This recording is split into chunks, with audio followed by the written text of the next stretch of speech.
देश के घर घर में आपको कफ सिरप जरूर मिलेगा, लेकिन आप जानकर शायद चौंक जाएं कि कई रिपोर्ट्स बताती हैं कि कफ सिरप का असर ज्यादातर प्लेसिबो इफेक्ट है, ना कि कोई असली फार्माकोलॉजिकल असर। यानी आसान भाषा में समझे तो सिर्फ मन का भरोसा है कि कफ सिरप पी के आपकी खांसी ठीक हो गई। असल में दवा हुआ जैसी कोई चीज़ है नहीं इसमें। लेकिन फिर भी हर खांसी पर हम सबसे पहले सिरप की बोतल खोल लेते हैं, उसे पकड़ लेते हैं, जबकि इसके साइड इफ़ेक्ट जान पर भारी भी पड़ सकते हैं। और हाल ही में जो बच्चों की मौत हुई है उसके बाद तो पूरी देश और दुनिया में चर्चा हो रही है कि बच्चों को कफ सिरप देना भी चाहिए या नहीं, भले ही उस पर DEG हो या ना हो। इसीलिए आज हम ये समझने की कोशिश करेंगे कि कफ सिरप पीने की क्या वाकई में ज़रूरत है, बच्चे हों या बड़े हों, क्या वाकई में ज़रूरत है या ये सिर्फ मन का धोखा है। मेरा नाम है दीपक डोभाल, आप देख रहे हैं आपकी खबर आपका फ़ायदा। मैं लौट रहा हूं मेहमानों के साथ, पहले ये रिपोर्ट देखिए।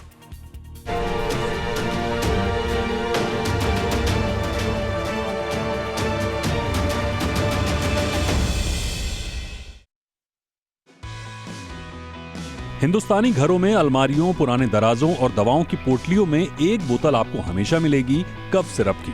खांसी आई नहीं कि ढक्कन खुल जाता है। सालों से हमने मान लिया कि यही सबसे आसान इलाज है। ये भी माना जाता है कि कफ सिरप पीने से आराम भी मिलता है और कई लोगों को तो नींद भी अच्छे से आती है। लेकिन अब साइंस कहती है कि कफ सिरप का असर उतना नहीं जितना हमें बताया गया। पिछले कुछ सालों की कई स्टडी बताती हैं कि ज्यादातर कफ सिरप का असर प्लेसिबो यानी मन का भरोसा है। मसलन 2014 का क्रोकिन रिव्यू कहता है कि कफ सिरप बच्चों और बड़ों की खांसी ठीक करने में असरदार नहीं रही। 2019 में आर एकल्स की रिसर्च बताती है कि सिरप से मिली राहत का 85% हिस्सा प्लेसिबो यानी केवल दिमाग का भरोसा है। 2002 में आर एकल्स की ही रिसर्च में 8 ट्रायल्स में दिखाया कि खांसी में असली फायदा प्लेसिबो से ही मिलता है। 2010 की PMC स्टडी बताती है कि बच्चों में ओवर द काउंटर खांसी की दवाओं की सुरक्षा और असर साबित नहीं हो पाया।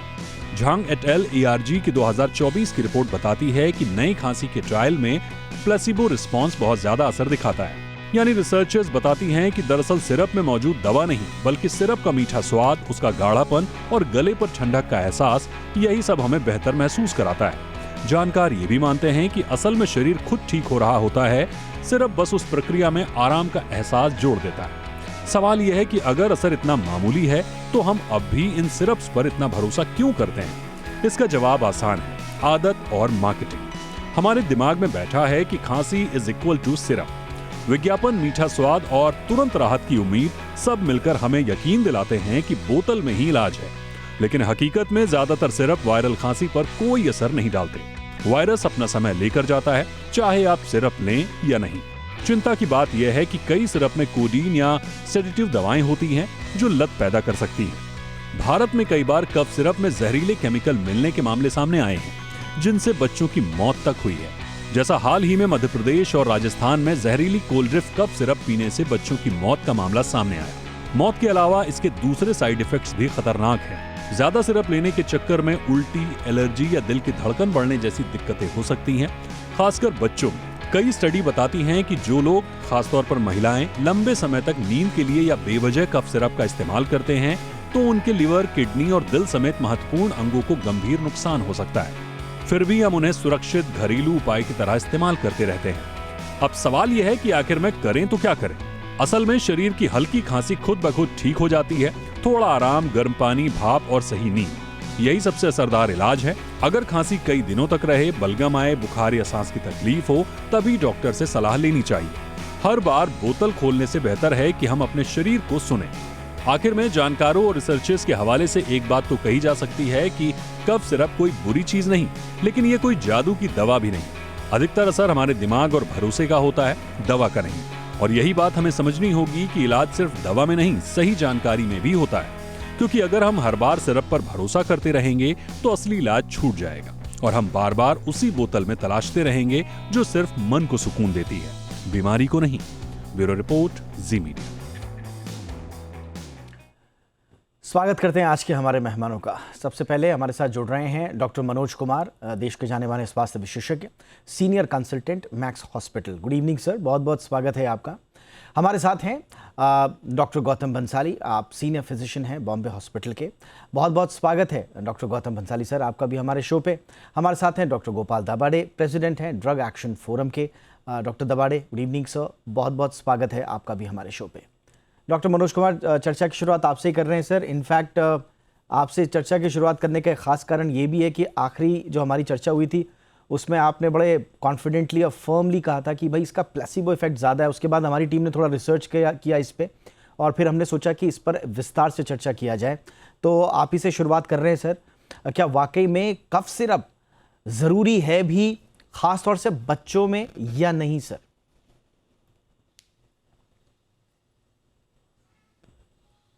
सर आप अनम्यूट हो जाएं प्लीज। जी प्लीज कंटिन्यू सर, अब आ रही है आपकी आवाज।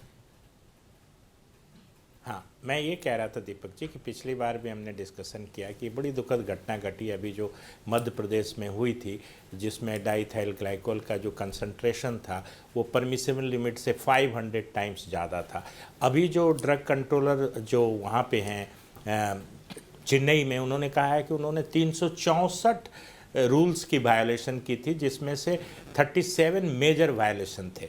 तो ये सब चीज़ें तो हैं, और ये कोई नई चीज़ नहीं है। आपने देखा हुआ 19-20 में जम्मू एंड कश्मीर में, फिर आपको गैम्बिया में, उज़्बेकिस्तान में 21-22 में, इसमें हर बार ये एक कंस्टिट्यूएंट था जो कि टॉक्सिक कंस्टिट्यूएंट से हम लोग सब लोग जानते हैं, और इसमें मेटाबॉलिक एसिडोसिस पूरे शरीर में तेजाब भर जाता है और अल्टीमेटली डेथ होती है एक्यूट रीनल फेल्योर से।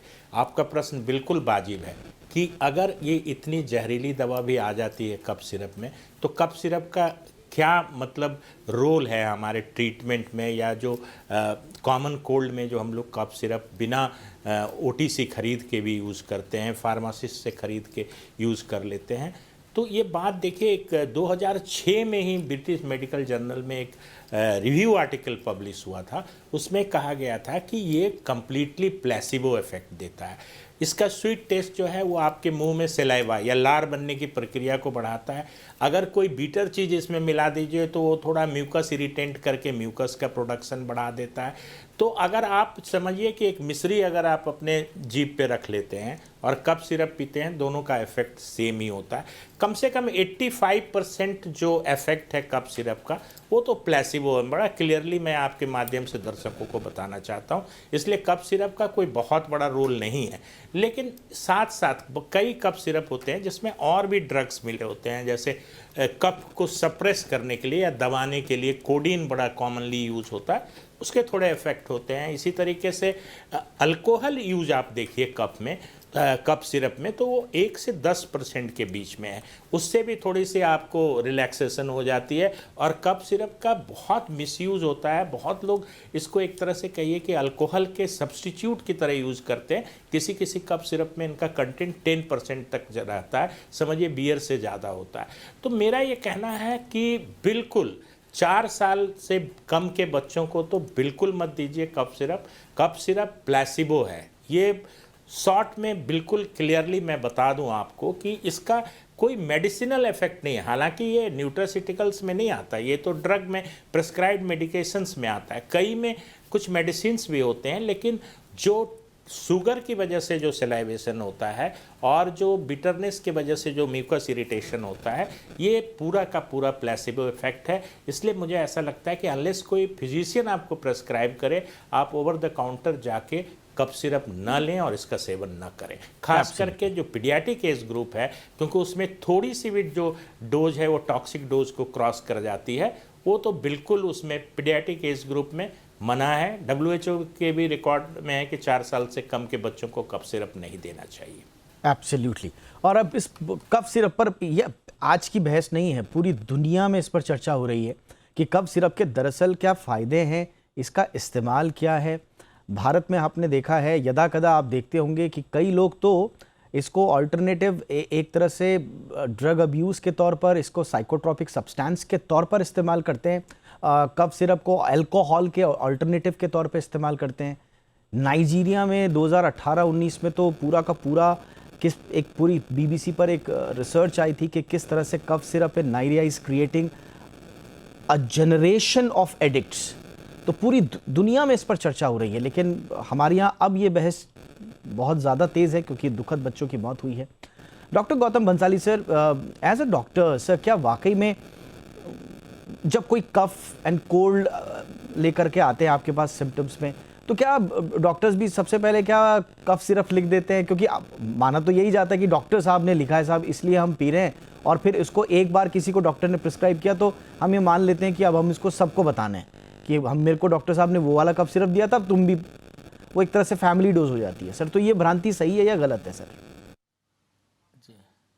जी जी दीपक जी, पहली बात तो ये जो भी घटना हुई है, जो बच्चे इतने दुखद हुआ है, वो बहुत ही दुखद है, बहुत ही गलत है, और ये टाला जा सकता था या टालना चाहिए। और अभी खैर WHO और हमारी एडवाइजरी भी इसमें निकली है गवर्नमेंट ऑफ इंडिया की तरफ से कि 4 साल से छोटे बच्चे, 2 साल से छोटे बच्चों को कफ सिरप नहीं देना चाहिए। सी दीपक जी, एक बात मैं आपको क्लियरली बोलता हूँ, अभी जो ये सीज़न चल रहा है, ये जो मौसम चल रहा है, इतना लंबे टाइम तक बारिश है, सर्दी हो रही, गर्मी हो रही है, इसमें 99% पेशेंट जो है वो वायरल इन्फेक्शन के, बहुत ही 1% या उससे भी कम पेशेंट मिलेंगे आपको जिनको बैक्टीरियल इन्फेक्शन हुआ होगा या सच में कोई इन्फेक्शन है। तो वायरल इन्फेक्शन के अंदर एज सच मैं लोगों को बताना चाहता हूँ कि वायरल इन्फेक्शन में ना तो एंटीबायोटिक का कोई रोल होता है, ना कोई कफ सिरप का कोई भी रोल होता है।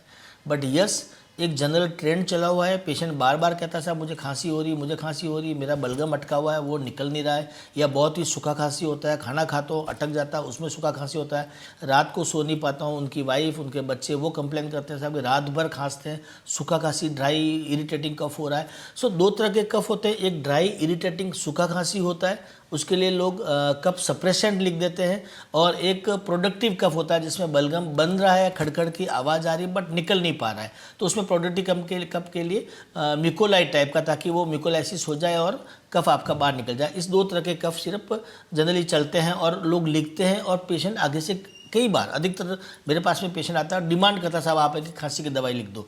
मैं कई बार समझाता भी हूँ कि खांसी की दवाई का कोई फ़ायदा नहीं होने वाला है, बार बार आप मांग रहे हो, हमें देना है, बट जितना लिखें 2 चम्मच लेना है तो 2 चम्मच ही लीजिए। लेकिन लोग कई बार क्या करते हैं, चम्मच से काउंट नहीं करते, सीधा ढक्कन खोलते हैं और दवाई पी लेते हैं। Absolutely. इसके अंदर जो प्रिजर्वेटिव्स होते हैं, डाई एथिलीन ग्लाइकोल और एथिलीन ग्लाइकोल जो सॉल्वेंट के रूप में या यूज़ किया जाता है या एंटी फ्रीज के रूप में यूज़ किया जाता है प्रिजर्वेटिव, वो सबसे बड़ा घातक होता है। अगर फार्मा कंपनी जो इसको बनाती है वो अगर परमिसेबल लिमिट से, जैसे डॉक्टर मनोज शर्मा ने बताया कि परमिसेबल लिमिट से अगर ज़्यादा मात्रा में वो मिलाती है तो वो बहुत ही डेंजरस होता है हेल्थ के लिए। आपको नोसिया होगा, वॉमिटिंग होगा, पेन एब्डोमेन होगा, किडनी यूरिन आना कम हो जाएगा, धीरे धीरे आप रिनल फेलियर में चले जाओगे, एनकेफेलाइटिस हो जाएगा, सीजर आएंगे, और बच्चों को स्पेशली ऐसे बच्चे इसमें दुखद अंत होने लगता है। सो मेरा स्ट्रिक्टली मानना है कि कफ सिरप वायरल में तो देने का कोई मतलब ही नहीं है, बैक्टीरियल इन्फेक्शन में भी जब तक प्रूव्ड नहीं है तब तक आपको नहीं देना चाहिए, और पेशेंट को बता करके देना चाहिए कि आपको कितना लेना है, कितने चम्मच लेना है। ऐसा नहीं कि आप ढक्कन खोला और कफ सिरप पीते रहे। बट यस, जैसे डॉक्टर मनोज ने भी बताया कि कफ सिरप प्लेसिबो का इफेक्ट ज़्यादा है, एक्चुअल में इफेक्ट पेशेंट को उससे नहीं होता है। मैं तो एडवाइस भी करता हूँ मेरे पेशेंट्स लोगों को कि कफ सिरप से बेटर है कि आप दिन में 2 बार 3 बार स्टीम ले लीजिए। स्टीम आपको बहुत ज़्यादा हेल्प करती है, अगर कफ सप्रेशन की तरह भी करना है या प्रोडक्टिव कफ में भी करना है तो steam will help more than cough syrup. Absolutely. अब आप देखिए, हमारे दोनों डॉक्टर्स ने साफ तौर पे बताया कि प्लेसिबो इफेक्ट ज़्यादा है। देखिए, कफ सिरप में अगर केमिकल नहीं है, जनरली अगर वो सेफ है, डॉक्टर साहब ने प्रिस्क्राइब किए, तो मैंने रिपोर्ट में भी कहा था कि ये कोई बुरी चीज़ नहीं है, बट इसको आपको समझना होगा कि कब लेना है कब नहीं लेना है। जैसे डॉक्टर साहब बता रहे हैं कि लोग जिद करने लगते हैं, तो ठीक है, चलिए प्लेसिबो ही सही, लेकिन उद्देश्य ये होता है कि मरीज ठीक हो जाए, तो इसलिए वो कभी कभी प्रिस्क्राइब भी कर देते हैं। लेकिन इसके अलावा आपको ओवर द काउंटर एक तो नहीं लेना है, दूसरा इसको आपको quick fix for your cough and cold नहीं लेकर के चलना है। और जब इसमें इंडस्ट्रियल जो केमिकल्स होते हैं उनकी मात्रा बढ़ जाती है, फिर तो ये जान पर भी खतरा बढ़ जाता है, जैसा हमने देखा। बट एक बड़ा सवाल डॉक्टर दाभाडे ये आता है कि इसके इतने साइड इफेक्ट्स हम देख रहे हैं, इसमें इतनी परमिसिबल लिमिट से बाहर के जानलेवा इफेक्ट्स हमने देख लिए, उसके बावजूद मार्केट में क्या इन पर पूरी तरह से निगरानी हो पा रही है? क्या जो इनकी मैन्युफैक्चरर्स हैं उन पर क्या सरकार पूरी तरह से लगाम कस पाई है? आपको क्या लगता है सर, इनकी अवेलेबिलिटी को लेकर आपका क्या पक्ष है? अ, सबसे पहले तो मैं आपको धन्यवाद देना चाहता। Can you hear me sir? Absolutely sir, please go ahead. हाँ। सबसे पहले तो मैं आपको धन्यवाद देना चाहता हूँ कि आपने मुझे इस पैनल डिस्कशन पे बुलाया। यह आपका जो प्रश्न है बहुत महत्वपूर्ण है, कि ये नियंत्रण अधिकारी क्यों रेगुलेट नहीं कर पा रहे हैं। इसके कई वजह हैं। क्योंकि ये पहले बार नहीं है कि ये ऐसी घटना हुई है। ये 1986 से हो रही है। ये बॉम्बे में जो जेसलॉक हॉस्पिटल में जो इंसिडेंट हुआ, उसके बाद में कई बार हो चुकी है और कई मौतें हो चुकी हैं। तो इसका वजह क्या है कि हमारे जो ड्रग रेगुलेटरी अथॉरिटीज हैं, आ, वो ठीक से काम नहीं कर रहे हैं। यही एक चीज है। अभी आप मसलन आपको बताता हूँ, ये जो कॉलड्रिफ जो अभी एक कंपनी है तमिलनाडु में, श्रीसन, वो बना रहे हैं। वो आप देखिए, उसका पिक्चर में देखिए, एक बिल्कुल शेड है वो। उसमें वो अ, तकरीबन 14 साल से मैन्युफैक्चरिंग चल रहा है। तो इसके कोई इंस्पेक्टर ने नहीं देखा, उनको कोई इंस्पेक्टर ने आके चेक नहीं किया। ये बड़ी दुर्भाग्य की बात है। ये हमारे प्रोटोकॉल में है। ये इंडियन फार्माकोपिया में जो बोलते हैं, वो सारे ड्रग इंडस्ट्रीज को वो एक गाइडेंस होता है जिसको देखकर वो सारी चीजें बनाते हैं। जैसे कि कोई सॉल्वेंट आया, तो उसका कहाँ से आया, कब आया, कहाँ स्टोर किया, कितने दिन से स्टोर किया, कहाँ से मैन्युफैक्चर हो गया, ये सारे डिटेल्स उसमें एंट्री करना चाहिए एक इंफॉर्मेशन में। लेकिन ये सब नहीं हो रहा है। और इसका जो असर जो है, ये क्या कर रहे हैं, कंपनी क्या कर रहे हैं, ये शॉर्टकट ढूंढ रहे हैं। ठीक है, कोई चीप सॉल्वेंट मिल गया तो इसी से मना लेंगे हम, ज़्यादा पैसा प्रॉफिट कर लेंगे हम। ये सोचकर ये जो कंपनियां हैं, ये कर रही हैं। ये इसका कोई इलाज नहीं है।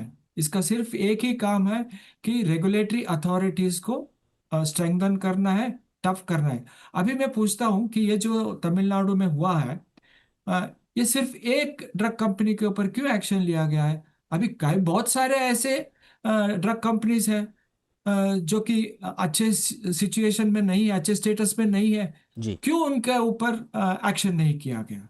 क्या यही एक ऐसी कंपनी है जिसकी अवस्था ठीक नहीं है? ऐसी बात तो नहीं है।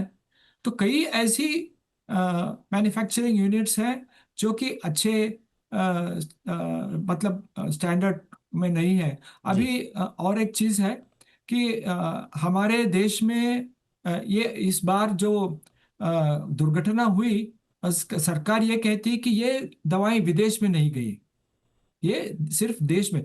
मतलब आप एक you have a different standard for international and you have a different standard for national. Hmm.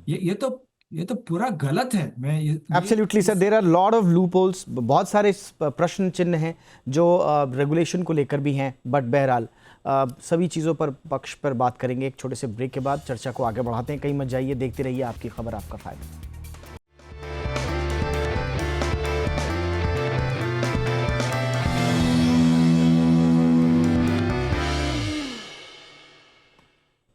Break के बाद आपका स्वागत है।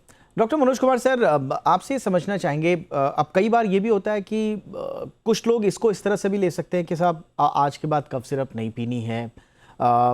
हो सकता है आप लोगों की एडवाइस के बाद इस तरह से भी लग रहा हो कि उन्होंने आज तक जो कफ सिरप पी है, कहीं उनको कोई अंदर उसके कोई इफेक्ट्स तो नहीं हो गए। इस तरह की भ्रांतियां भी आ सकती हैं क्योंकि चर्चा दोनों साइड में जा सकती है।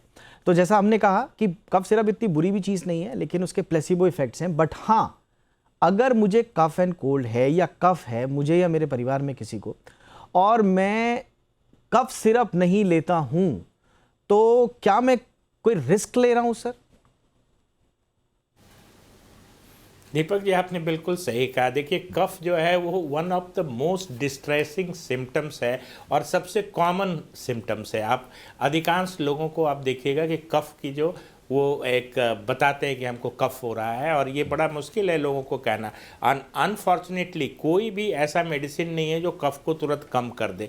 तो निश्चित तौर पे जो हम प्लेसिबो इफेक्ट देख रहे हैं कफ सिरप का, ये बरसों से चल रहा है। And there is a very strong placebo effect of cough. चाहे उसमें देखिए पूरे अगर उसमें 10 कंपोनेंट है, उसमें एक एक्टिव ग्रेडियंट होता है। जैसे मान लिया आपने कफ सप्रेसेंट की बात की, जिससे आपको कफ को दबाना है, तो आप कोडीन लिंकटस, उसकी भी स्टडी आई है कि कोडीन जो है वो कोई इतना इफेक्टिव नहीं है कफ को सप्रेस करने के लिए। तो देखिए प्लेसिबो इफेक्ट का कभी कभी थेराप्यूटिक रोल भी हो जाता है कि आपने कफ सिरप की एक ढक्कन पी ली, 5 ml पी लिया और आपको कफ निश्चित तौर पे कम हो जाता है। लेकिन मेरा ये कहना है कि जिस तरीके से मैन्युफैक्चरिंग में जो लूप होल्स जो आप अभी चर्चा कर रहे थे और जैसा हमारे कलीग्स भी बता रहे थे कि वहाँ पे कंट्रोल क्यों नहीं है, जो सॉल्वेंट जो है, जो इंडस्ट्रियल लेवल का सॉल्वेंट है, वो कैसे मेडिसिनल यूज़ में आ रहा है। तो दिक्कत तो है देखिए, लेकिन अगर कम मात्रा में अगर किन्होंने पिछले, देखिए हमने भी कफ सिरप पिया होगा, आपने भी पिया होगा, जो अच्छे ब्रांड के कफ सिरप हैं उसमें हम लोग ये मान के चलते हैं, देखिए जो भी अवेलेबल होती है फार्मेसी में दवाइयाँ, वो हम डॉक्टर्स ये मान के चलते हैं कि ये पूरी स्क्रूटनाइज्ड होके आई होगी मार्केट में, इस पर बैच नंबर लगा हुआ है। तो मुझे लगता है उस जगह पर रोकना बहुत ज़रूरी है। और जहाँ तक प्लेसिबो इफेक्ट की बात है, प्लेसिबो इफेक्ट भी कभी कभी थेराप्यूटिक इफेक्ट होता है और कफ सिरप के लिए मैं ये कहूँगा कि इनका बड़ा ही स्ट्रांग प्लेसिबो इफेक्ट है कि लोगों को सच में लगता है कि मेरी कफ कम हो गई है। बट मुझे लगता है जो घरेलू नुस्खा है, जैसे आप अदरक ले लेते हैं, लौंग ले लेते हैं, या आप स्टीम की बात कर रहे थे अभी डॉक्टर साहब की, स्टीम से म्यूकस जो है वो ब्रेक हो जाता है। म्यूकोलिटिक स्टीम इनहेलेशन बहुत अच्छा म्यूकोलिटिक है। तो आज के डेट में जहाँ मैन्युफैक्चरिंग में इतने फ्लॉज देख रहे हैं हम लोग, मुझे ये लगता है कि मेरा मैसेज बड़ा क्लियर, क्रिस्टल क्लियर है कि कफ सिरप को अवॉइड करें, खास करके 5 साल से कम के बच्चों को कफ सिरप ना दें। और जो घर में हनी वगैरह भी देते हैं उसके लिए भी है कि 1 साल से बच्चे कम उम्र के बच्चों को हनी भी ना दें, उसमें भी एक बॉटुलिज्म टॉक्सिन होने की ज़रूरत मतलब संभावना रहती है, और बॉटुलिज्म एक डिजीज है जो हो सकता है। तो कफ सिरप को अभी टाइम बीइंग के लिए हमें लगता है कि नो करना होगा। एब्सोल्युटली। तो ये क्लियर कट डॉक्टर साहब ने अपनी सजेशंस दे दी हैं। डॉक्टर भंसाली, हमने देखा है कि सेफ डोज में भी लोग लेते हैं, लेकिन एक तरह से उनको लत लग जाती है। खासतौर से हमने महिलाओं को देखा है कि रात को सोने से पहले उनको एक साइकोलॉजिकली लगता है कि नींद इससे अच्छी आती है, तो वो लॉन्ग टर्म के लिए कफ, आपको खांसी है या नहीं है, लेकिन वो आपके बिस्तर के साइड में वो टेबल जो होती है वहाँ पर पक्का होती है, और उसको एकदम रात में सोने से पहले 2 ढक्कन लोग ले लेते हैं। लॉन्ग टर्म में ये कितना खतरनाक हो सकता है सर?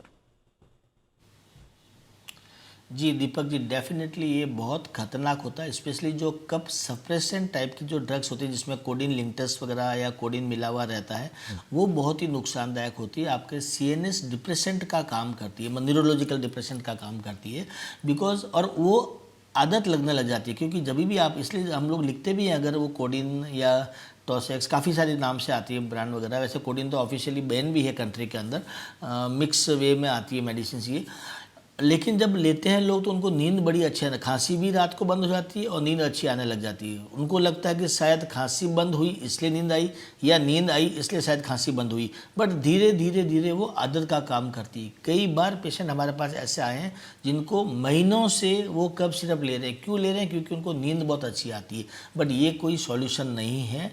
और इस तरह से कफ सप्रेसेंट वगैरह नहीं लेनी चाहिए। ये आदत बाद में नुकसान करती है, neurological problem, neurological symptoms develop होने लग जाते हैं। अल्टीमेटली सीजर्स वगैरह आएगा, आप एनकेफेलोपैथी में जाओगे, मतलब न्यूरोलॉजिकल डिसओरिएंटेशन वगैरह जिसे कहते हैं, अल्जाइमर्स कहते हैं, वो उसमें चला जाता है पेशेंट और तकलीफ में आता है। मुझे लगता है कि एक एफडीए के लेवल पे, रेगुलेशन के लेवल पे, रेगुलेटरी बॉडी के लेवल पे इसमें सख्त कदम उठाने चाहिए। जो भी कफ सिरप मार्केट में आता है, डॉक्टर यही मान के चलता है कि अगर एफडीए अप्रूव्ड है तो वो दवाई सही होगी। डॉक्टर की गलती नहीं, डॉक्टर का काम है मेडिसिन लिखना। अगर उसको लगता है, पेशेंट को एग्जामिन किया, उसको लगता है उसको कफ सिरप देना है तो वो कफ सिरप देता है। उसको ये नहीं पता है कि जेनेरिक है या अच्छा ब्रांड वाली मेडिसिन है, तो इसमें डॉक्टर को अरेस्ट करने से कुछ नहीं होने वाला है। जो रेगुलेटरी बॉडी है, जिन्होंने उसको अलाउ किया है, आपको अंदर 500 टाइम्स ज़्यादा परमिसेबल जो लिमिट है उससे ज़्यादा आप डाइएथिल ग्लाइकोल अलाउ कर रहे हैं या हो रहा है उसके अंदर, और आप उसको पकड़ नहीं रहे हैं। इस तरह की मैन्युफैक्चरिंग यूनिट को पकड़ना चाहिए, उनके अगेंस्ट में स्ट्रिक्टली एक्शन लेना चाहिए, रादर देन आप डॉक्टर को पकड़े या उनको अरेस्ट करें। और दूसरा, ओवर द काउंटर जो ड्रग्स मिल रही है उस पर स्ट्रिक्टली बैन होनी चाहिए, इस टाइप की मेडिसिन। और तीसरा, जो आजकल ये एक नया चलन चला कि सेलिब्रिटी लोग प्रमोट कर रहे हैं मेडिसिन को। सेलिब्रिटी लोगों को नॉलेज नहीं है, उनको पैसा मिलता है, वो प्रमोट करते हैं, जैसा पैसा मिलता है ऐसी स्क्रिप्ट होती है वैसा बोलते हैं। उनके ऊपर भी स्ट्रिक्टली बैन होना बहुत चाहिए, क्योंकि important आपने सेलिब्रिटी एक लोगों का पक्ष बड़ा उठाया इन्फ्लुएंस है। होता है, लोग उनके प्रभाव में आकर के ले लेते हैं। सेलिब्रिटी इंडोर्समेंट वाला पक्ष बहुत महत्वपूर्ण पक्ष है। मुझे लगता है कि छोटी सी चर्चा में तो हम उसको समाहित नहीं कर पाएंगे, बट बहुत बहुत धन्यवाद। दबड़े साहब के पास मैं नहीं आ पा रहा हूं, उनसे मैं माफ़ी चाहूँगा, लेकिन आपने जो dual standard, batch wise testing, inconsistent enforcement and monitoring across states का जो मुद्दा उठाया है सर, मुझे लगता है वो बहुत ज़रूरी है। और FDA लेवल पे जो डॉक्टर भंसाली ने कहा है कि इसकी जांच होनी चाहिए, वो आपकी बात को एक पुख्ता करते हैं। धन्यवाद, आप तीनों ने वक्त निकाला। दबाडे सर बहुत बहुत धन्यवाद, Bhansali sir, doctor Manoj Kumar sir बहुत बहुत धन्यवाद आप तीनों का वक्त निकालने के लिए। Thank you. शो में इतना ही, इजाज़त दीजिए, नमस्कार।